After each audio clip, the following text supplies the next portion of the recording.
Welcome to SpedAdvisors.com. This is Ginger Pillatary, and today I'm talking about your sensory systems and sensory sensitivities, what it is, and what strategies you can use, whether you're in the classroom, as a teacher, or you're a parent with a family member with sensory sensitivities. So we're going to get into our PowerPoint, and the first question we're going to answer is, what is a sensory sensitivity?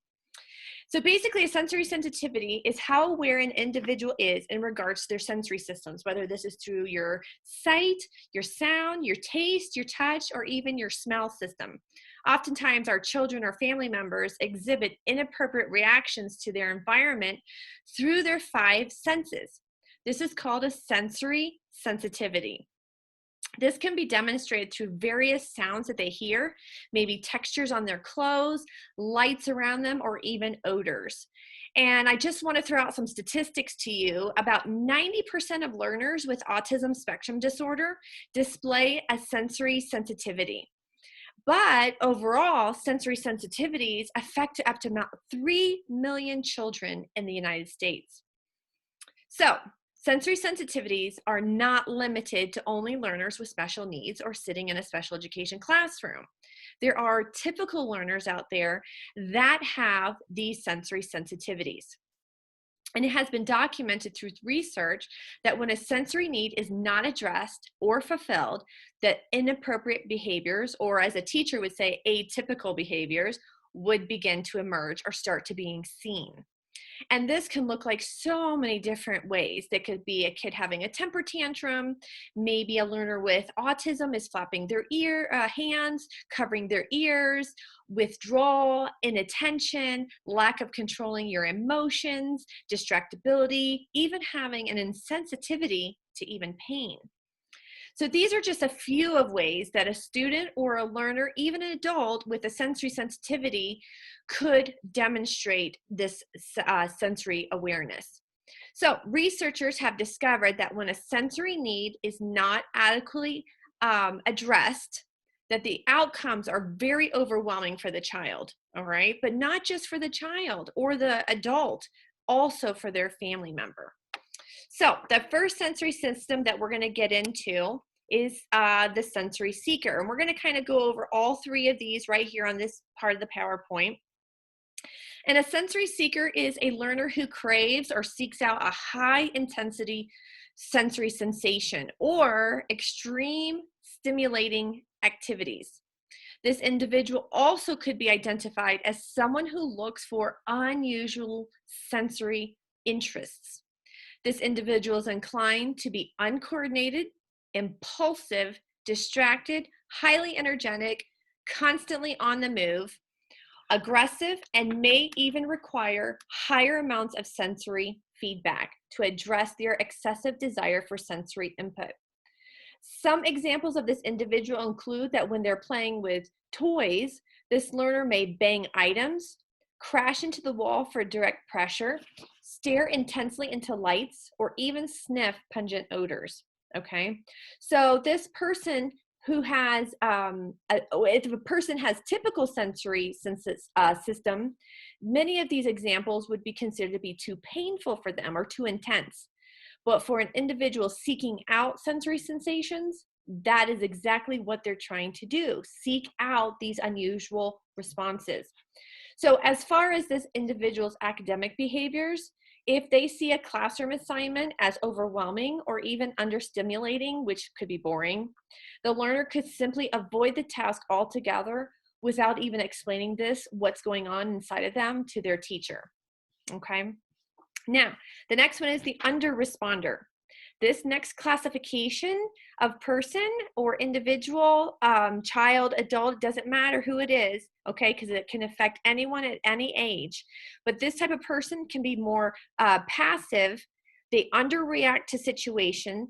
They may be less aware to their surroundings, and they may not appear to react to pain, okay? There is an overall lack of response or a delayed response that this person would expect when presented with a new stimulus or experience, okay? They may also have low muscle tone, poor posture, loose joints. They even may struggle with handwriting, and that kind of all is incorporated because of those low muscle tone and poor posture. Often the mindset of an under-responder is withdrawal and to isolate themselves from those around them. Okay. And the last group that we're going to talk about just real quick before we get into our strategies is the over-responder. Now, this type of hyper reactivity to the environment affects up to 56 to 70% of learners on the autism spectrum disorder. Okay, they also have identified, researchers have found that about 10 to 17% of learners in the typical population have responded or become part of the over-responsive group. Okay, now this learner's neurological system is exaggerated. This means they are overly sensitive to things around them. They might demonstrate high levels of anxiety, avoid swings, even heights, and they really dislike messy play. Okay, so essentially the environment becomes unmanageable and extremely overwhelming. This individual might have even difficulty comforting themselves due to the stress and even the pain that they may feel on the inside. An example of an overwhelming environment might be excessive stimulus on the walls, touching finger paints, walking into a crowded room, or even listening to someone else scream or talk loudly. All right, so now the last thing we're going to talk about is the sensory strategies to use with these type of learners. All right, so let's start with the sensory seeker, going back to that person. This sensory seeker person needs to be able to have integrated sensory input structured and scheduled into their daily routine. Since deep pressure is what this learner is requesting, then deep pressure activities or techniques should be considered for increased sensations. These activities could include exercises, carrying heavy items, jumping on a trampoline, sitting on a sit disc, weighted blankets, even using a weighted pencil, okay? Additionally, since many learners who are sensory seekers prefer textures, they can even rub or scrape certain items to add benefit to their sensory system, all right? It gives them that tactile sensation. All right, now the under-responder, I'm sorry. The under-responder, some of the strategies that we can use for them is because they need intense sensory intervention programs for their bodies to acknowledge the input provided. So movement breaks are extremely suggested throughout the school day to ensure an increased amount of input has been met. Okay, some examples for the sensory input is a sit disc, a ball chair, putting a TheraBand, or it would be something you would use when you're doing exercises around the bottom of a chair so that they could put their foot on it and they could use their foot to swing and to move their lower extremities. Let's see here, push-ups, walking, jogging, jumping on a trampoline, bouncing on an exercise ball, skipping, or even carrying heavy objects. These are all activities for the sensory under-responder, okay? And the last thing is the over-responder. This individual requires environmental modifications in order to provide a way for the nervous system to relax and to produce a calming sensation throughout the body. It has been suggested that implementing a scheduled sensory diet could limit unwanted behaviors and therefore enable this learner to cope with the environment. Some other sensory strategies that you could use are having less stimulation on the walls, limit noise, and use a more organized area to work.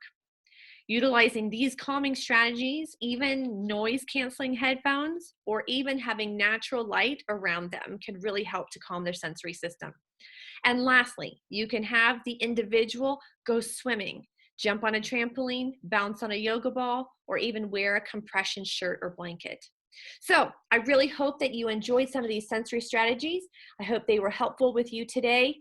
And I want you to know that if you have any feedback or any comments that you want to ask, go to admin@spedadvisors.com and visit us at spedadvisors.com website. We would love to hear from you, and I hope you have a great day. Thanks.